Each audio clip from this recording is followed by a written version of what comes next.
رب اشرح لي صدري ويسر لي امري واحلل عقدة من لساني يفقهوا قولي رب زدني علما سبحان ربك رب العزة عما يصفون وسلام على المرسلين والحمد لله رب العالمين. حضرات،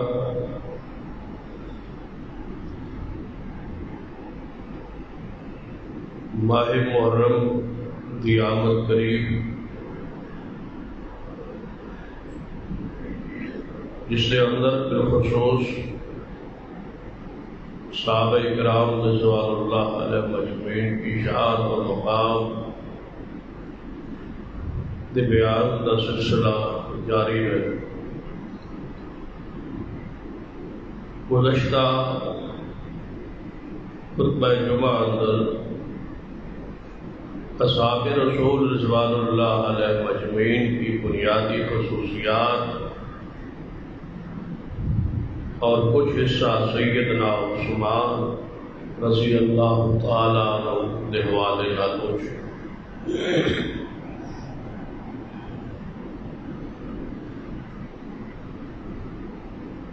آج کی مدارشات کے اندر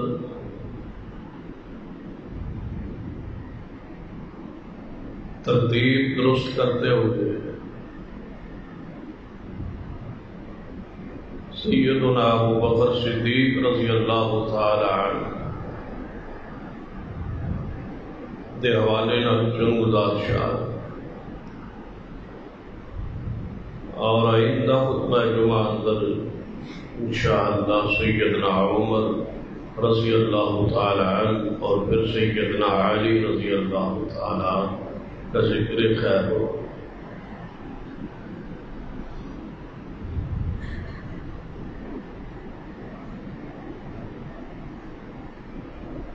کسی شہر کی بھی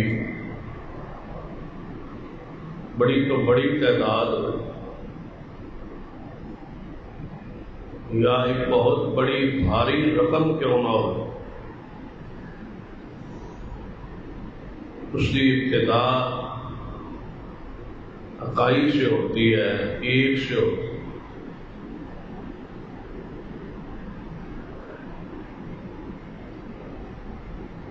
جب تک ایک نہ ہو، عقائد نہ ہو، کسی چیز کی تعداد کو گنا نہیں جا سکتا، اس کی مطلوبہ اور اصل تعداد کا شمار نہیں ہو سکتا. تو نبی رحمت صلی اللہ علیہ وسلم کی جو امت ہے، اس امت کا آغاز، اس امت کا اول، اس امت کا شروع، اس امت کی عقائد، اس امت کا ایک جو ہے وہ سیدنا ابو بکر صدیق رضی اللہ تعالی عنہ. آپ کی ذات اقدس شروع ہو رہی ہے امت رسول صلی اللہ علیہ وسلم. جب بھی کوئی مورخ، جب بھی کوئی بندہ آپ کی امت گننے بیٹھے گا تو آغاز کس سے ہوگا؟ ابو بکر صدیق رضی اللہ تعالی عنہ سے. وہ اس امت کا سرا ہے.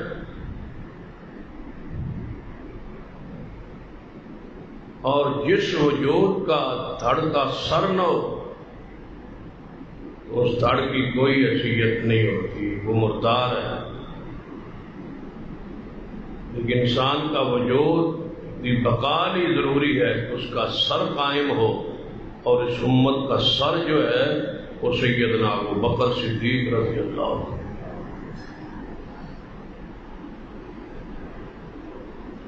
یا اس طرح سمجھ لیجیے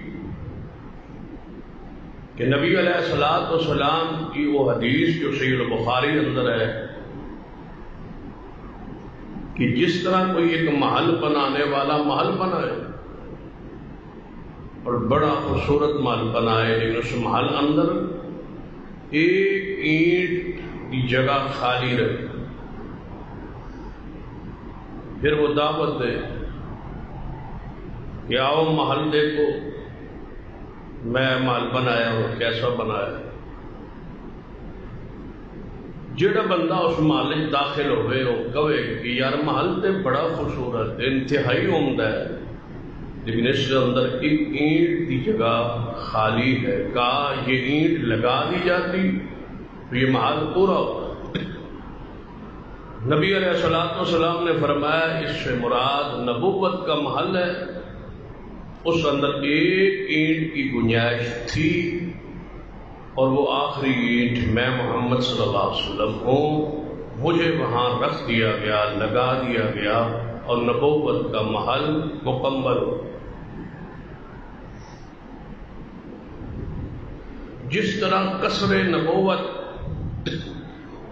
نبوت کے محل کی آخری اینٹ محمد رسول اللہ صلی اللہ علیہ وسلم ہے، اسی طرح قصر امت کے محل کی پہلی اینٹ سیدنا ابو بکر صدیق رضی اللہ تعالی، جس پہ ساری عمارت کھڑی، وہ سیدنا صدیق ہے، پہلی اینٹ ہے. اور وہی اینٹ مبارک ہوتی ہے اور مقدس ہوتی ہے، اور بندہ کوشش کرتا ہے کہ وہ اینٹ کسی نیک بندے سے رکھوائے کیونکہ وہ پہلی اینٹ ہے. تو اس اینٹ سے مراد سیدنا ابو بکر صدیق رضی اللہ عنہ. بعض علماء نے اس نو اور وسعت دے کے تقسیم فرمایا کہ امت کا آغاز صدیق سے ہے اور امت کی عورتوں کا آغاز سیدہ خدیجہ سے ہے، اور امت کے بچوں کا آغاز اور پہلی اینٹ اور پہلی بنیاد سیدنا علی رضی اللہ تعالی. جتنے انبیاء ہیں نبی علیہ السلام تو پہلے جتنے نبی ہیں، ہر نبی کا یہ خاصہ تھا، یہ ذمہ داری تھی، یہ ڈیوٹی تھی کہ اپنے سے بعد آنے والے نبی کی وہ بشارت ہے کہ میں جا رہا ہوں، میرے بعد ایک نبی آئے. وہ بشارت ہے. اور جب وہ نبی آ جاتا جس کے حق میں پہلا نبی بشارت دے گیا ہوتا، تو اس نبی کی ذمہ داری تھی کہ وہ آ کے پہلے گزرے ہوئے نبی کی تصدیق کرے. جس نے میری بشارت دی تھی وہ سچا تھا، میری حق میں اس کی بشارت پوری ہو گئی، میں اس کی نبوت پر ایمان لاتا ہوں، اس کے نبی ہونے کی تصدیق کرتا ہوں. آدم علیہ السلام سے لے کر عیسی ابن مریم تک یہ سلسلہ چلتا رہا. قرآن پاک میں موجود ہے، عیسی ابن مریم نے اپنی قوم کو اکٹھا کر کے فرمایا کہ میں بشارت دیتا ہوں اپنے بعد ایک نبی کی، اسمہ احمد، اس کا نام احمد ہوگا، یعنی محمد صلی اللہ علیہ وسلم. اور نبی علیہ السلام پھر آئے تو آپ نے آگے ایک نبی کی نہیں، 1.25 انبیاء جتنے بھی رب کی زمین پر آئے تھے سب کی تصدیق کی کہ جو مجھ سے پہلے گزرے وہ سارے کے سارے نبی تھے. قرآن پاک کے الفاظ ہیں. اس اصول کو، اس قانون کو، اس ضابطے کو اللہ تعالیٰ نے قرآن پاک کے اندر بیان فرمایا. قرآن پاک کی وہ آیت مبارکہ جس عقیدے پر یا اس جو بات بیان ہوئی ہے اس پر گواہ ہے، دلیل ہے، اس پہ ذرا غور کیجیے. وَإِذْ أَخَذَ اللَّهُ مِيثَاقَ النَّبِيِّينَ لما آتيتكم من كتاب وحكمة ثم جاءكم رسول مصدق لما معكم لتؤمنن به ولتنصرنه قال أقررتم وأخذتم على ذلكم إصري قالوا أقررنا قال فاشهدوا وأنا معكم من الشاهدين. اللہ خود فرماتے ہیں کہ میں نے سارے نبیوں سے وعدہ کیا کہ اے نبیوں اگر تہاڈی نبوت اور حکمت کتاب حکمت دین شریعت چل رہی ہوئے اور میرا آخری نبی آ جائے ثم جاءکم رسول وہ میرا آخری نبی آ جائے اور آگے کی کرے مصدق لما معکم وہ تصدیق کرے گا تمہاری جو کچھ تمہارے پاس ہے تمہاری نبوت کی تم پہ آنے والی وحی کی تمہاری سنت کی تمہارے طریقے کی تمہاری شریعت نبوت کی وہ نبی آ کے تصدیق کرے. تو گویا ہر نبی اپنے بعد والے نبی کی بشارت اور وہ نبی جدو آئے اس نے پہلے والے کی تصدیق فرمائی. لیکن یہ سارا قانون ضابطہ کب تک چلتا رہا؟ محمد مصطفیٰ صلی اللہ علیہ وسلم جب رسول اللہ صلی اللہ علیہ وسلم تشریف لائے آپ کس کی بشارت دیں؟ آپ اپنے بعد کس کی بشارت دیتے؟ آپ نے خبر دی کہ اب میرے بعد کوئی نبی نہیں آئے. میں کسی نبی کی بشارت نہیں دیتا کسی نبی کی خبر نہیں دیتا کہ میرے بعد کوئی نبی آئے. میں کسی نبی کے لیے مبشر نہیں ہوں. ہر نبی مبشر تھا ہر دوسرے آنے والے نبی کے لیے. میں کسی کے لیے مبشر نہیں ہوں. میری ساری بشارتیں اپنی امت کے لیے خاص ہیں. میں کسی نبی کا مبشر نہیں ہوں. بلکہ اعلان فرمایا کہ انا خاتم النبیین لا نبی بعدی میں آخری ہوں میرے بعد کوئی نبی نہیں آئے. پھر قرآن نے وضاحت کی ما کان محمد ابا احد من رجالکم ولکن رسول اللہ وخاتم النبیین وکان اللہ بکل شیء علیما. فرما تواڈے وچوں کسے مرد دے باپ نہیں محمد مصطفیٰ صلی اللہ علیہ وسلم ولیکن رسول اللہ لیکن ہے وہ اللہ کے رسول وخاتم النبیین اور آخری نبی. آپ کے بعد کوئی نبی نہیں آیا. تو جب آپ کسی کے مبشر ہی نہیں ہیں تو پھر آپ کا مصدق کون؟ یہاں سے آگے یہ اصول بدلا قانون بدلا.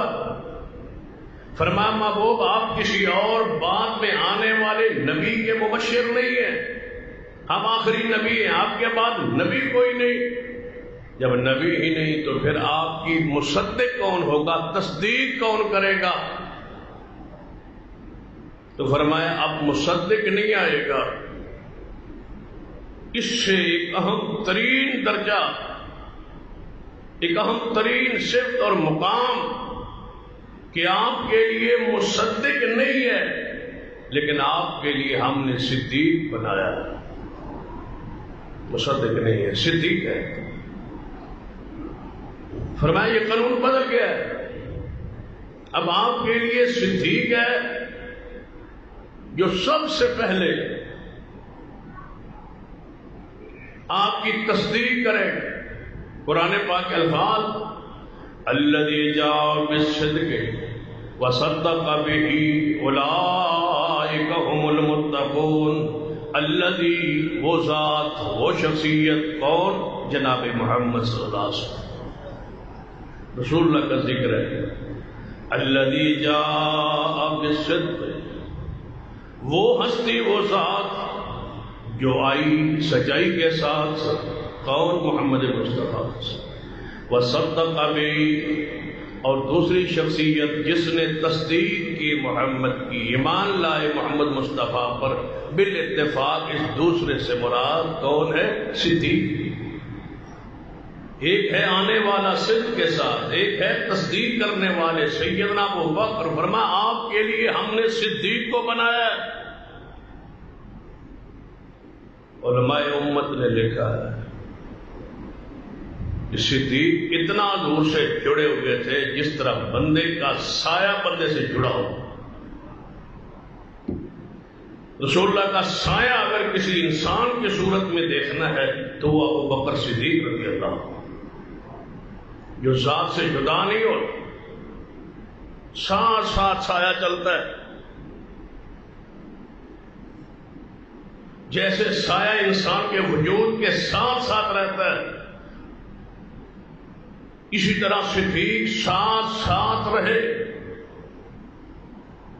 کوئی ایک موقع لائے 23 سالہ زندگی جو حضور کی نبوت کی زندگی ہے، اس زندگی مبارک میں ایک لمحہ، ایک سفر ایسا لائیے جس میں ساتھ سایہ نہ ہو، صدیق نہ ہو۔ ظل رسول ہے صدیق، رسول اللہ کا سایہ ہے صدیق۔ یا اس طرح سمجھے ایک آئینہ ہوتا ہے، آئینہ کے سامنے شمع کو روشن کیا جائے، لایا جائے تو آئینہ از خود فطرت ہے اس کی، مجبور ہے وہ کہ اس شمع کو اپنے اندر لے اور دکھائے۔ صدیق کے اندر یہ وصف تھا کہ جو کچھ مصطفیٰ کے سینے پہ اترا تھا، اس پورے نور نبوت کو، اس پوری نور وحی کو صدیق کے دل میں رسول اللہ نے اتار دیا۔ پڑھ لیجیے اس کی ساری زندگی، جرا آسان ہے، تان آسان ہے، تنقید آسان ہے، کون سا اس پہ وقت لگتا ہے، کون سا اس پر بس صرف دل سے آؤ، دل اندر نفاق ہو، کفر ہو، ضلالت ہو، گمراہی ہو، عمل سے دین سے بندہ عقیدے سے دور ہو، تو پھر گالی دینا کون سا مشکل ہے، توہین کرنا کون سا مشکل ہے۔ برداشت کر کے، ذرا حوصلہ کر کے آپ کی شان کو، عزت کو، مقام کو سمجھنا، اس کو جانیے، پہچانیے، پڑھیے سیدنا صدیق کو، وہ جگہ بتائیے جہاں حضور ہوں اور صدیق نہ ہو، ایک جگہ بدلا۔ قرآن پڑھیے، حدیث پڑھیے، نبی علیہ السلام نے سائے کی طرح صدیق کا ذکر کیا ہے۔ صراط الذین انعمت علیہم، اللہ ان لوگوں کا راہ دے دے جن پر تیرا انعام ہے، اور وہ کون ہے؟ قرآن کی وہ آیت جو خطبہ مسنونہ میں شروع میں پڑھی ہے، من النبیین والصدیقین۔ صدیق تو سائے کی طرح حضور کے ساتھ جڑے ہوئے، کون ہے جو جدا کر سکے؟ یہ آج کی سازش نہیں، ابو جہل سے یہ سلسلہ شروع ہوا کہ صدیق کو نبی سے دور کیا جائے اور جدا کیا جائے، لیکن رب نے ایسے نہیں ہونے دی۔ یہ آج تک کوشش آج کی نہیں ہے، کسی 2-4 صدیوں کی یہ تاریخ نہیں ہے، یہ 15 صدیوں گزرنے والی ہے، اور اس وقت کی یہ تاریخ ہے۔ ابو جہل کی کوشش سے لے کر آج تک اس کی ضروریت اسی کوشش میں لگی ہوئی ہے کہ صدیق کو کہیں رسول اللہ سے جدا کر دیا جائے۔ رب کیسے جدا ہونے دے جب رب نے دونوں کی قبروں کو ہی جوڑ دیا۔ رسول اللہ کے ساتھ ہے صدیق رضی اللہ تعالی۔ یہاں سے کون؟ یہاں پر بھی معاف نہیں کیا ظالم۔ لکھا ہے اپنی کتابوں میں کہ جب امام مہدی آئیں گے تو پہلا کام یہ ہوگا کہ صدیق کو حضور کے روضے سے الگ کریں۔ یہ بڑی پرانی خواہش، حالانکہ وہ مہدی جو مسلمانوں کا مہدی ہے، ایمان کا مہدی ہے، جو حسن ابن علی کی اولاد میں سے ہیں، جو قیامت کے قریب اسلام اور دین کو غالب کریں گے، اللہ کی پناہ کہ وہ صدیق کی توہین و گستاخی کرے۔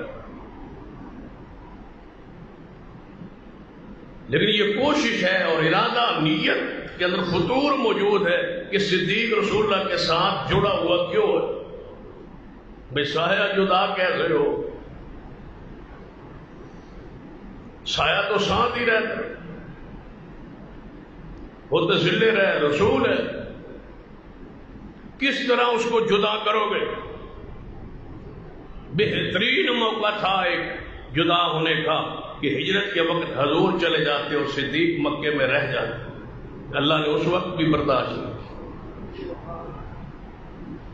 سیدنا عمر کے لیے حکم تھا کہ آپ بعد میں ہجرت کرنا، سیدنا عثمان کے لیے حکم تھا کہ آپ پہلے ہی چلے جائیں حبشہ کی طرف، اور علی کے لیے حکم تھا کہ آپ رسول اللہ کے بعد جو کفار کیا مانتے ہیں ان کے سپرد ہیں اور وہ دے کے پھر آئیں، اور صدیق کے لیے حکم تھا کہ آپ اللہ کی امانت مصطفیٰ کو سنبھال میں مکہ مدینے پہنچائیں۔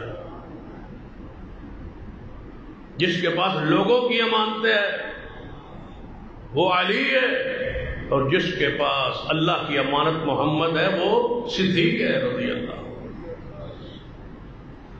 اور بخاری میں نبی علیہ السلام نے جو ہجرت کا حکم ہوا، اجازت ملی، تو آپ کسی اور گھر نہیں گئے سوائے صدیق کے گھر، سیدھا ابو بکر کے گھر آئے۔ دوپہر کا وقت، دور سے حضور کو دیکھ لیا صدیق، فرمانے لگے خلاف معمول، خلاف روایت، خلاف روٹین حضور تشریف لا رہے، اس وقت کوئی اہم بات ہے، کوئی اہم خبر ہے۔ حضور تشریف لے آئے، فرمایا ابو بکر اللہ نے مجھے ہجرت کی اجازت دے، میں یثرب مدینہ کی طرف جانا چاہتا ہوں۔ تو صدیق نے فرمایا یا رسول اللہ پھر میں کیسے رہوں گا، آپ کے بغیر میں کیسے رہوں گا؟ اسی وقت غم اس بات کا جدائی ہونے لگی ہے، یا رسول اللہ میں کیسے رہوں گا؟ آپ فرمایا فکر نہ کریں، اللہ نے آپ کو میرا ساتھی بنایا، مجھے حوالے ہی آپ کے کر دیا، جاؤ خود حضور چل کے صدیق کے حوالے ہو جاؤ، پھر صدیق جانے اور ہماری قدرت کے فیصلے دیکھو۔ وَإِذْ يَمْكُرُ بِكَ الَّذِينَ كَفَرُوا، کافر تدبیریں کر رہے ہیں، پروگرام بنا رہے ہیں، اجلاس کر رہے ہیں کہ ہم نے رسول اللہ کو شہید کرنا ہے، سولی پہ چڑھانا ہے، نعوذ باللہ قتل کر دینا ہے، یہ ان کا پروگرام ہے۔ وَيَمْكُرُونَ وَيَمْكُرُ اللَّهُ، میں پروگرام بھی بنا رہا ہوں، وہ پروگرام بھی بنا رہے، پھر دیکھتے ہیں پروگرام کس کا کامیاب ہوتا ہے۔ وہ پروگرام بنا کے تمہارے گھر کا محاصرہ کریں گے، میں نے پروگرام بنا لیا کہ تیری ذات کو صدیق کے حوالے کر دو، صدیق تجھے لے جائے۔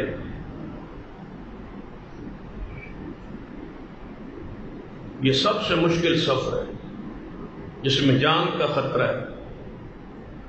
اور ایک بات رک کے اور ذہن میں راضی، سیدنا علی کو جب بستروں پہ لٹایا تھا، چرپائی پہ لٹایا تھا، امانتیں ان کے حوالے کی تھی، ساتھ بشارت دی تھی کہ علی بے غم ہو کے سو جاؤ، آپ کی اور میری ملاقات مدینے میں ضرور ہو۔ اب سیدنا علی کے لیے کوئی خطرہ نہیں، کیونکہ حضور نے گارنٹی دے دی ہے کہ آپ کی میری ملاقات ہوگی، آپ زندہ رہیں گے، سلامت رہیں گے، محفوظ رہیں گے، مامون رہیں گے، آپ کو کوئی کچھ نہیں بگاڑ سکے گا، آپ کی میری ملاقات مدینے ہو جائے گی۔ یہ گارنٹی صدیق کے لیے نہیں تھی کہ آپ بچ جائیں گے یا شہید ہو جائے گا، کیا ہوگا آپ کے ساتھ کچھ پتا نہیں۔ فرمایا ابو بکر صدیق نے یا رسول اللہ میرا کیا بنے گا؟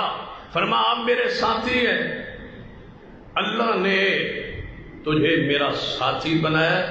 تو صدیق نے اگلی بات جو پوچھی ہے وہ کمال، فرمایا یا رسول اللہ اللہ نے میرا نام لیا، اللہ نے آسمان پہ میرا نام لیا ہے، اللہ نے خود کہا ہے نام لے کر کہ ابو بکر تمہارا ساتھی ہے۔ فرمایا ہاں اے ابو بکر اللہ نے آج تیرا آسمان پہ نام لیا، تو پھر نام کتنا پیارا ہوگا۔ اجے بھی نام پاک نہیں ہوا، رب بھی لے رہا ہے، رب نے میرا نام لیا ہے۔ فرمایا ہاں نام لیا ہے اور آپ کو میرے مدد کے لیے چنا ہے۔ قرآن کے الفاظ الا تنصروا فقد نصرہ اللہ، الا تنصروه فقد نصرہ اللہ، أخرجه الذين كفروا ثاني اثنين إذ هما في الغار إذ يقول لصاحبه لا تحزن إن الله معنا. تو مدد نہ کرو میرے پیغمبر کی، اللہ مدد کرے گا محمد مصطفیٰ کی. کب اذ اخرجہ الذین کفروا، جب کافروں نے میرے محبوب کو نکال دیا مکہ سے تو ہم نے آپ کی مدد کے لیے چن لیا. کس کو؟ ثانی اثنین، نبی کی مدد کے لیے ہم نے ایک بندہ چن لیے، دوسرا چن لیے. اثنین، ثانی اثنین. ثانی اثنین کو میں سایہ نہ کہوں تو کیا کہوں؟ وہ حضور کا سایہ ہے، ساتھ ساتھ ہیں، جڑے ہوئے ہیں، ایک ضمیر میں اکٹھے ہیں، ایک غار میں اکٹھے ہیں، ایک سفر میں اکٹھے ہیں، ایک سواری پر اکٹھے ہیں.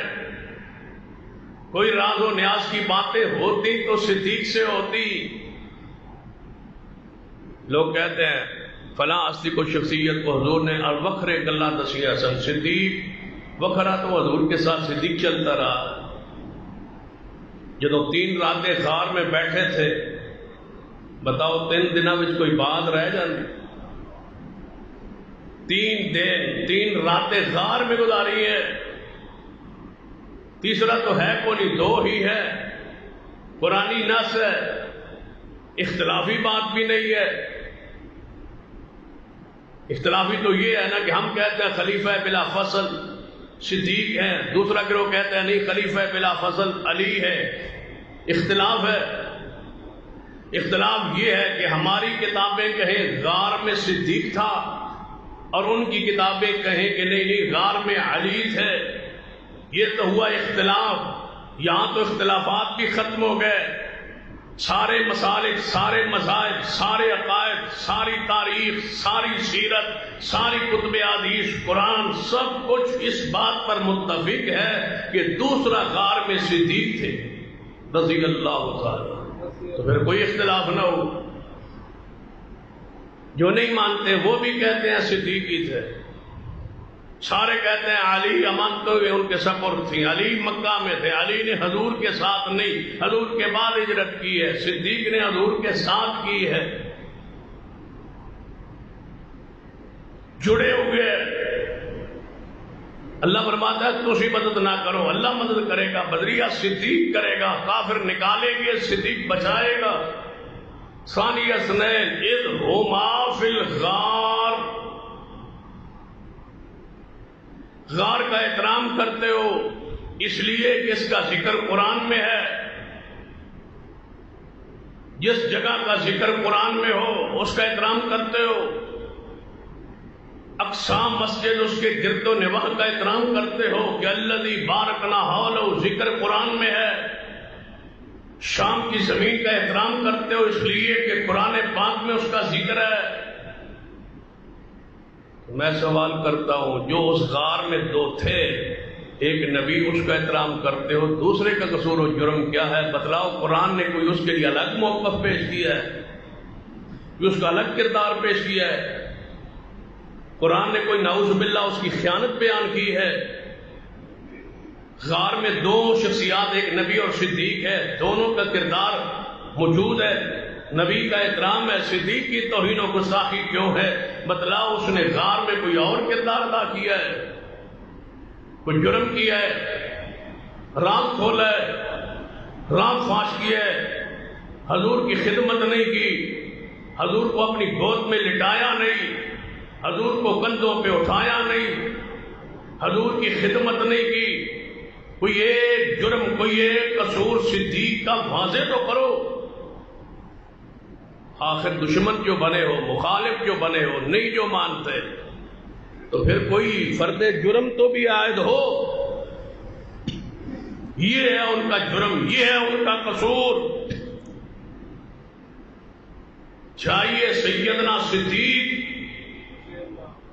محدثین نے لکھا ہے اگر حضور سورج ہے تو صدیق حضور کے چاند. اور چاند کا وصف ہے، خوبی ہے کہ اس وقت تک نہیں چمکتا جب تک سورج سامنے ہو. جب سورج غائب ہو جائے پھر چمکتا ہے اور دمکتا ہے اور پوری آب و تاب سے دمکتا ہے اور سارا دن ان کی سورج کی روشنی لیتا رہتا ہے اور پھر رات کو دمکتا ہے اور پوری دنیا کو روشن کرتا ہے۔ حضور سورج تھے۔ قرآن پاک کے الفاظ ہیں یا ایھا النبی انا ارسلناک شاہدا ومبشرا ونذیرا وداعیا الی اللہ باذنہ وسراجا منیرا۔ پیغمبر سراج منیر تھے جو دوسروں کے اندر روشنی داخل کرتے تھے۔ تو سب سے پہلے روشنی اور سب سے زیادہ روشنی وہ کس نے لی؟ صدیق نے۔ یہاں تو روشنی داخل ہوئی ہے اور اس وقت تک نہیں چمکے جب تک حضور چڑھے رہے اور عروج پر رہے، نبوت کا سورج چڑھا رہا۔ جس دن آپ فوت ہوئے پھر پورے صدیق اسی دن تاب آب و تاب کے ساتھ منظر عام پر آئے کہ دنیا کو حیران کر کے رکھا۔ وگرنہ سارے صحابہ کرام کی کیفیت پڑی، کس حالت میں تھے، کس کیفیت میں تھے، مجھے بتلایا جائے۔ سیدہ فاطمہ الزہرا کی حالت کیا تھی؟ سارے یہاں مرثیہ پڑھتے ہیں کہ سیدہ فاطمہ رو رہی تھی۔ فاطمہ کے مرثیے آج بھی موجود ہیں اور صحیح البخاری میں سیدہ فاطمہ کے وہ الفاظ، یا ابا، اے ابا جی، اے ابا جی، آپ کا رونا، آپ کا غمگین ہونا، آپ کا دکھی ہونا، یہ ساری چیزیں موجود تھی۔ سیدنا علی کا رونا، سیدنا عمر کا رونا، عثمان کا رونا، سارے غم میں، پریشانی میں اس قدر تھے کہ مسجد نبی کی دیواروں کے ساتھ لگے بیٹھے تھے کہ کیا بن گیا ہمارے ساتھ، حضور دنیا سے چلے گئے۔ پوری امت کو اس دن جس نے پورے آب و تاب سے سنبھالا تھا وہ صدیق رضی اللہ تعالیٰ۔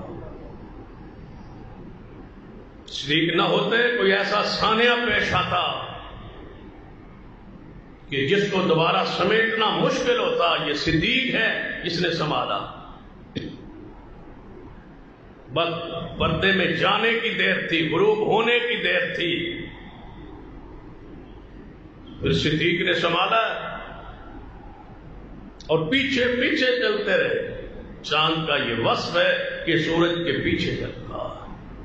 قرآن کے الفاظ بھی ہے، اشارہ بھی ہے، والشمس وضحاها والقمر اذا تلاها، یہ سورج کے پیچھے۔ صدیق کا ایک قدم بتلا دیجیے جو حضور کے پیچھے نہ ہو، حضور کی سنت سے، دین سے، شریعت سے ہٹا ہوا۔ اس لیے امام ابن تیمیہ نے لکھا ہے کہ ظاہر اور باطن صدیق نے اپنے پورے وجود کو عقیدے میں، آداب میں، عمل میں، اخلاقیات میں، لباس میں، سب کچھ میں اپنے آپ کو حضور کے سپرد کر دیا۔ اتنے حضور کی سیرت میں رنگے ہوئے تھے۔ جس طرح اچھی غذا معدہ قبول کرتا ہے اور اچھی خوراک نہ ہو تو معدہ قبول نہیں کرتا، فرماتے ہیں صدیق نے حضور کی ایک ایک بات کو قبول کی، اس لیے کہ وہ دل ہی صدیق کا رسول اللہ کے لیے تھا۔ صدیق کا وجود ہی رسول اللہ کے لیے بنایا گیا تھا۔ اور ایک محدث نے بڑا پیارا فرق بیان کیا، فرماتے ہیں صادق اسے کہا جاتا ہے جو سچ بولے، اور صدیق اسے کہا جاتا ہے جس سے جھوٹ بولنے کا امکان ہی نہ رہے۔ صدیق تو اس درجے پر ہے۔ رسول اللہ کی حدیث کہ بندہ سچ بولتا بولتا بولتا جاتا ہے حتیٰ کہ اللہ کے ہاں صدیق لکھا جاتا ہے۔ تو صدیق نے زندگی بھر کبھی جھوٹ بولا ہی نہیں، تب اللہ نے ان کو صدیق لکھ دیا تھا کہ میرے نبی کا پہلا امتی صدیق ہو۔ صدیق کو پڑھی، جب منصب خلافت پہ آئے لوگ جذبات میں تو نعرے لگاتے ہیں کہ صدیق کا پہلا نمبر نہیں ہے، علی پاک کا پہلا نمبر ہے، دلائل نہیں دیتے، جذبات بیان کرتے ہیں، نعرے لگاتے ہیں، کلمے میں کہتے ہیں، بشاید کلمے میں بار بار تکرار سے اصرار سے سیدنا علی کا پہلا نمبر بن جائے، یہ ثابت ہو جائے۔ اب تو 1450 سال گزر گئے، صدیق اپنا نمبر لے بھی گئے، پورا بھی کر گئے، اب کون لے جائے پہلے نمبر؟ یہاں دلائل ہے، دلائل نہیں ہے، جذبات ہے، اندھی عقیدت ہے، کتاب و سنت سے ہٹ کے عقیدت محبت ہے۔ اس اندھیر نگری میں دلائل پھر بنائے گئے ہیں، دلیل ہے نہیں، وجہ بیان کی جائے نا کہ اس وجہ سے سیدنا علی کا پہلا حق تھا کہ وہ خلافت کے منصب پہ آتے، اس کی وجہ بتائی۔ حضرت علامہ احسان علی رشید رحمۃ اللہ علیہ فرمایا کرتے تھے کہ وجہ تو بتا دو، اگر یہ بتاؤ گے وجہ کہ وہ داماد رسول تھے تو فرمایا پھر تو عثمان کا حق ہے، وہ دوہرے داماد رسول تھے۔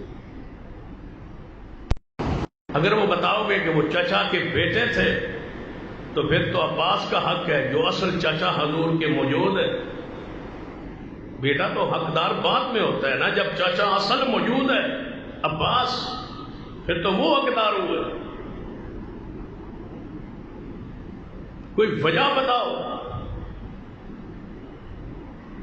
نبی کس بنیاد پر اہل بیت آل رسول ہونے کی بنیاد پر خلافت ملتی ہے؟ تو کوئی قانون، کوئی ضابطہ بتاؤ۔ امیر معاویہ رضی اللہ تعالیٰ عنہ پر تو اعتراض ہی یہ ہے، کہتے ہیں ہم امیر معاویہ کو نہیں مانتے، انہوں نے ظلم کیا، نعوذ باللہ۔ کیا کیا؟ اپنے بیٹے کو حاکم بنا دیا، خلیفہ بنا دیا۔ انہوں نے اپنے بیٹے کو کیوں بنایا؟ ہم ناراض۔ غلام مشید ہنستے تھے، جس نے باپ نے بیٹے کو بنایا اس پر ہنستے ہو، لڑتے ہو، جھگڑتے ہو، اور تمہاری تو ساری امامت ہی باپ کے بعد بیٹے سے چل رہی ہے۔ پہلا امام تمہارا علی ہے رضی اللہ، علی کے بعد ان کا بیٹا حسن ہے، پھر ان کا بھائی حسین ہے، حسین کے بعد ان کا بیٹا زین العابدین ہے، زین العابدین کے بعد بیٹا ان کا امام باقر ہے، پھر ان کے بعد امام تمہارا جعفر صادق ہے، پھر آگے چلتے جائے۔ جب امام مہدی امام حسن عصری کا بیٹا ہی نہیں ہوا تو تم نے کہا کہ وہ 12 ہونے تھے لیکن وہ بیٹا نہیں ہوا، 11 ہوئے، اب کیا کرے؟ کہا وہ ہوا تھا لیکن وہ غائب ہو گیا۔ پورا مذہب باپ کے بعد بیٹا، باپ کے بعد بیٹا، باپ کے بعد بیٹا۔ یہاں تو صرف ایک بنا ہے تو لڑائی۔ وہ تمہارے گھر میں ہے تو ٹھیک ہے، ہمارے گھر میں ہے تو جرم و قصور ہے۔ امیر معاویہ پر تان رضی اللہ عنہ پر یہی ہے کہ انہیں اپنے بعد اپنے بیٹے کو کیوں بنایا؟ فرمایا یہ تانا، یہ اختلاف کریں تو ہم کریں، یہ کوئی اصول ہے، کوئی ضابطہ ہے؟ کیا اللہ نے ابراہیم کے بعد ان کے بیٹے کو نبی نہیں بنایا؟ اسحاق کو، اسماعیل کو؟ کیا ان کے بعد ان کے بیٹے یعقوب کو نبی نہیں بنایا؟ یعقوب کے بعد ان کے بیٹے یوسف کو نبی نہیں بنایا؟ داؤد علیہ السلام کے بیٹے سلیمان کو نبی نہیں بنایا؟ یہ کوئی اصول ہے، کوئی ضابطہ ہی نہیں۔ اگر اعتراض کریں زیادہ سے زیادہ تو ہم کریں، وہ گروہ کیوں کرے جس گروہ کا ساری امامت ہی باپ کے بعد بیٹے پر ہے؟ تمہارا تو اخلاقی طور پر بھی حق نہیں بنتا، مذہبی طور پر بھی تمہارا حق نہیں بنتا، تمہاری تو ساری امامت کا سلسلہ ہی باپ کے بعد بیٹے پہ چل رہا ہے، پورا مذہب ہی اس پر کھڑا ہے۔ اور پھر جو سارے اعتراضات کرتے تھے نا، وہ ایک عالم نے بڑے پیارے انداز میں ان کا رد کیا اور فرمایا تسی آندے سو بحضور تو بات ان کے رشتہ دار کو ان کے بیٹے کو بننا ہے، تو پھر تمہارا تو روحانی امام اب امام خمینی ہے، وہ فوت ہوا ہے تو اس کا بیٹا موجود ہے، لیکن اس کے شاگرد کو کیوں بنایا گیا؟ اس کا نائب اس کو کیوں بنایا؟ کہتے ہیں 3 دن میت جو تھی حضور کی موجود رہی، صحابہ نے دفن نہیں کیا، اس عالم نے کہا خمینی کی میت 3 دن پڑی رہی، تم نے دفن کیوں نہیں کیا؟ حضور علیہ الصلوۃ والسلام ابھی دنیا میں موجود تھے، یعنی وفات کے بعد دفن نہیں ہوئے، تو پہلے صدیق کو کیوں بنا دیا گیا؟ جلدی کیوں کی گئی؟ اس میں کوئی سازش ہے؟ نعوذ باللہ۔ اور انہوں نے فرمایا ابھی خمینی کی قبر میں جناب بنی نہیں تھی، وہ دفن نہیں ہوئے تھے، ان کا نیب پہلے کیوں بنایا گیا؟ جو تم اعتراض کرتے تھے وہ سارے اعتراضات تو اللہ نے تمہارے گھر سے پورے کر دیے۔ دنیا کا اصول ہے اور اسی سے یہ سنت اور دین لیا گیا ہے کہ جب حاکم وقت دنیا سے جاتا ہے تو اس کی تدفین سے پہلے اس کے نائب کو پہلے مقام پر لایا جاتا ہے تاکہ ملک کا نظام چلایا جا سکے۔ اصول ہے، ضابطہ، یہ لیا ہی رسول اللہ اور صدیق سے گیا کہ حضور وفات پائی فوراً حاکم ضروری تھا، امیر ضروری تھا، جس کا حکم سلطنت سنبھالے اور جس کے حکم کو مانا جائے وہ ضروری تھا۔ صدیق کو بنایا، صدیق حقدار تھا۔ بھائی بتاؤ کس بنیاد پر صدیق کا دوسرا یا تیسرا یا چوتھا؟ اگر اس طرح سمجھ نہیں آئی تو آسان انداز میں سمجھاتا ہوں۔ اگر علی پاک خلیفہ بن جاتا تو یہ جمہوری سلسلہ تو نہیں ہے نا جو ہمارا ہے کہ 5 سال کے بعد پھر ووٹ، تا حیات ہے نا، تا زندگی ہے۔ ذرا سوچیں اگر علی پاک بن جاتے تو اللہ کے علم میں تھا کہ حضور کے جانے کے بعد علی پاک 30 سال زندہ رہے۔ کتنے سال؟ 30 سال۔ صدیق زندہ رہے گے 2.5 سال، سیدنا عمر زندہ رہے گے 12.5 سال، سیدنا عثمان زندہ رہیں گے 24 سال۔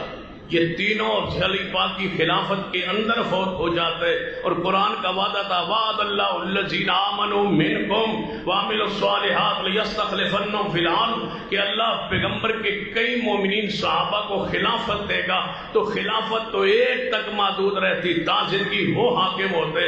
اللہ نے جیسے جیسے عمر لکھی تھی رب نے ویسے ویسے خلافت عطا فرمائی تاکہ صدیق بنے، پھر عمر کی شہادت قریب ہے پھر وہ بنے، پھر عثمان کی شہادت قریب ہے وہ بنے، پھر اس کے بعد علی پاک آئے تاکہ قرآن کی آیت بھی پوری ہو اور یہ ترتیب بھی قائم رہے۔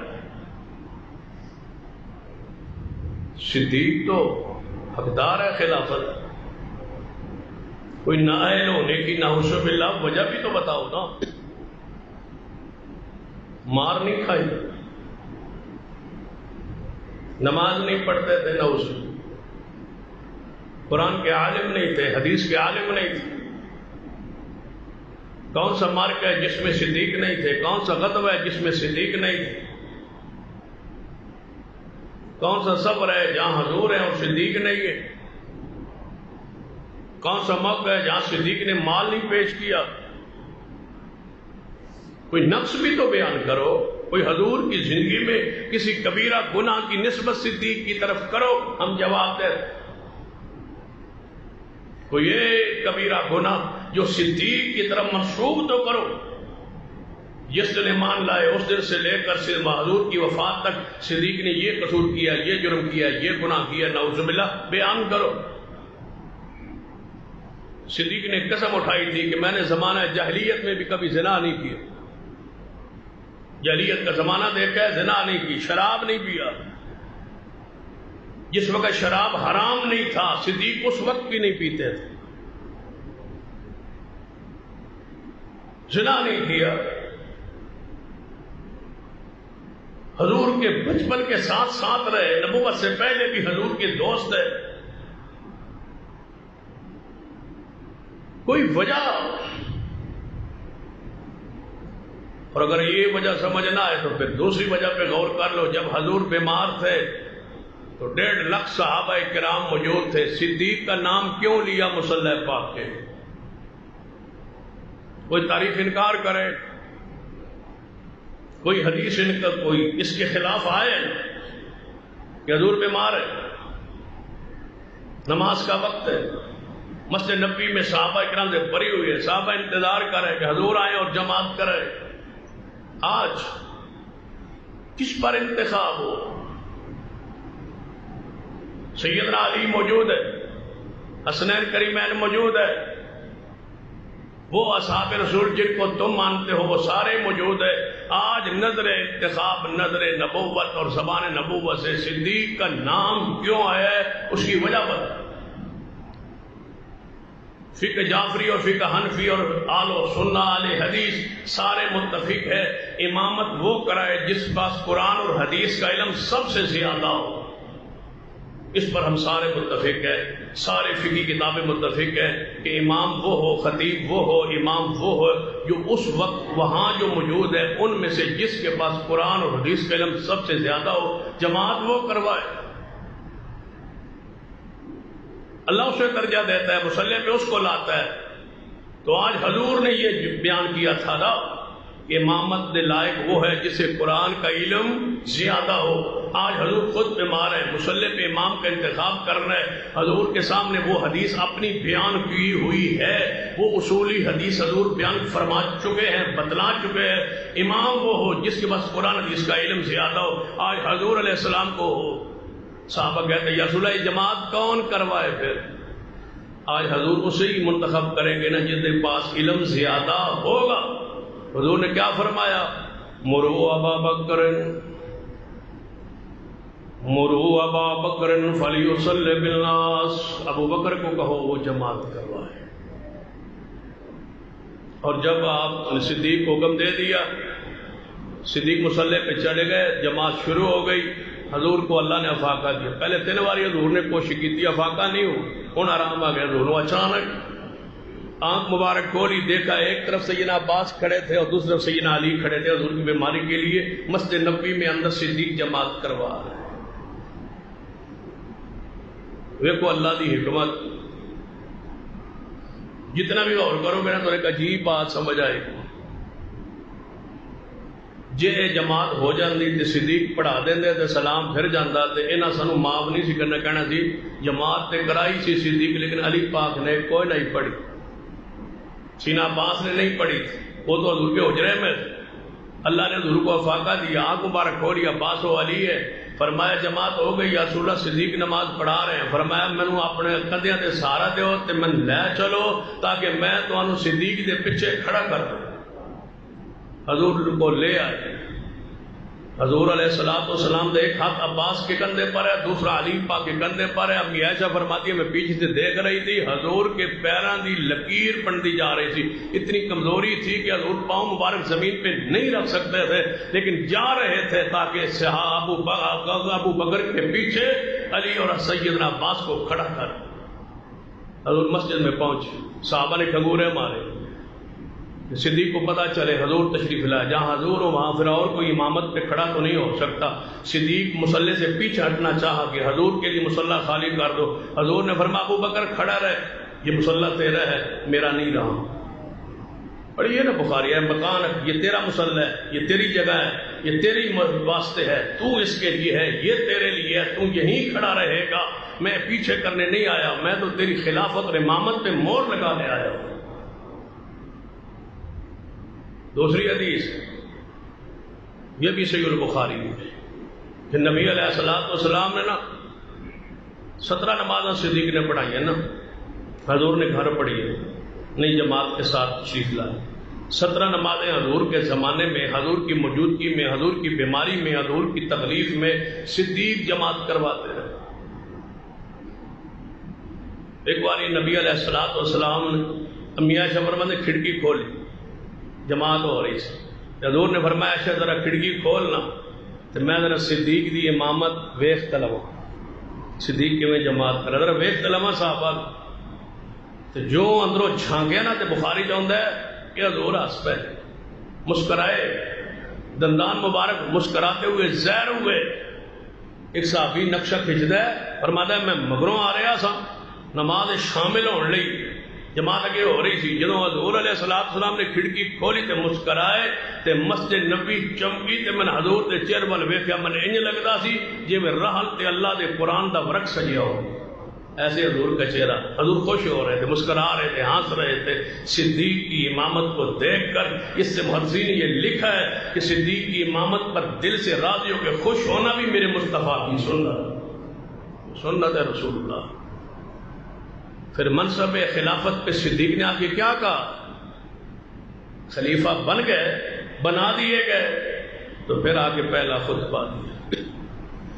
پہلا خطبہ ذرا دل پہ اس کو جگہ دیجیے نا، سوچئے صدیق کیا کہنا چاہتے، کتنا عظیم انسان ہے۔ خطبہ دیا پہلے اللہ کی حمد، پھر نبی پاک پر درود و سلام پڑھنے کے بعد فرمایا ایھا الناس، اے لوگو، مسلمین کو مخاطب نہیں کیا، امیر المومنین سیدنا صدیق نے مسلمین کو، مومنین کو، مہاجرین و انصار کو مخاطب نہیں کیا۔ ایھا الناس، اے لوگو، پہلا جملہ صدیق کا یہ تھا کہ آج میں ایک دھڑے کا، ایک گروہ کا امام نہیں بن گیا، میں تو پیغمبر کی ساری امت کا امام ہوں۔ ایھا الناس، اے لوگو، مجھے تمہارا امیر بنایا گیا ہے۔ صدیق کا خطبہ روحانی طور پر پورا چارٹ، پورے اسلام کا خلاصہ ہے۔ اے لوگو، مجھے تمہارا امیر بنایا گیا ہے۔